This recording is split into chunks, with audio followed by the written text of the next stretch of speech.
ചോരാത്ത വീട് പദ്ധതിയിൽ വിദ്യാർത്ഥിക്ക് വീടൊരുങ്ങുന്നു.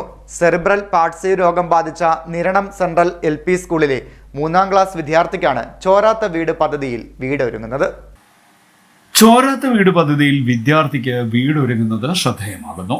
സെറിബ്രൽ പാൾസി രോഗം ബാധിച്ച മാന്നാർ നിരണം സെൻട്രൽ LP സ്കൂളിലെ 3ാം ക്ലാസ് വിദ്യാർത്ഥിക്കാണ് ചോരാത്ത വീട് പദ്ധതിയിൽ വീടൊരുങ്ങുന്നത്.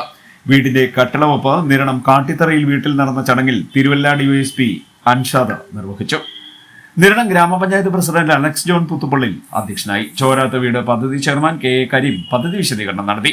ബ്ലോക്ക് പഞ്ചായത്ത് അംഗം മറിയാമ്മ ഇബ്രഹാം, ഗ്രാമപഞ്ചായത്ത് അംഗം MG രവി, തിരുവല്ല വിദ്യാഭ്യാസ ഓഫീസർ മിനികുമാരി VK, പദ്ധതി coordinator Alexander P George, Roy Puthenpurackal, Shaji Shalimar, Thomas Kuriakose, Preetha GK, Premalatha KS എന്നിവർ സംസാരിച്ചു.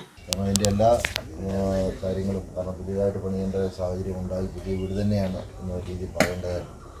അപ്പോൾ നല്ല ഒരു പദ്ധതിയാണിത്. കാരണം ഇതുപോലെ ഒരുപാട് അശ്രദ്ധരായിട്ടുള്ള ഒരുപാട് ആൾക്കാർ നമ്മുടെ നാട്ടിലും നമ്മുടെ പ്രത്യേകിച്ച് സമൂഹത്തിലും ഇതുപോലെ ബുദ്ധിമുട്ടുന്ന കുഞ്ഞുങ്ങളും വിധവകളായിട്ടുള്ള ആരും നോക്കാനില്ലാത്ത അമ്മമാരും അങ്ങനെയുള്ള പല സാഹചര്യങ്ങൾ കൂടി കടന്നു പോകുന്ന ഇന്നത്തെ ഈ സമൂഹം. കാരണം ഇന്ന് തന്നെ ഈ കഴിഞ്ഞ 2-3 ദിവസമായിട്ട് ഞങ്ങൾ കേൾക്കുന്ന പല വാർത്തകൾ, നമ്മളിപ്പോൾ തന്നെ TV യിൽ വരുന്ന വാർത്തകൾ, കാരണം കൊച്ചു കുഞ്ഞുങ്ങളെ ആയാലും മറ്റെന്തോ വാർദ്ധക്യമുള്ളവരെയായാലും കുട്ടികളെ ആയാലും ഒക്കെ പീഡിപ്പിക്കുന്ന ഒരു സമൂഹം അങ്ങനെയുള്ള കാലഘട്ടത്തിൽ കൂടിയാണ് കടന്നു പോകുന്നത്. പക്ഷേ ഇതുപോലെ ഒരു സാഹചര്യത്തിൽ കൂടി നമുക്ക് നമ്മുടെ പ്രിയപ്പെട്ട കരീമിനെ ഇങ്ങനെ ഒരു സാഹചര്യത്തിൽ ആൾക്കാരെ സഹായിക്കുവാനായിട്ടുള്ള ഇപ്പോൾ ഏകദേശം 50-ന് മുകളിൽ വീടുകൾ ഇപ്പോൾ തന്നെ ചോരാത്ത വീട് പദ്ധതിയുമായിട്ട് ബന്ധപ്പെട്ട് ചെയ്യാനായിട്ട് സാധിച്ചിട്ടുണ്ട്.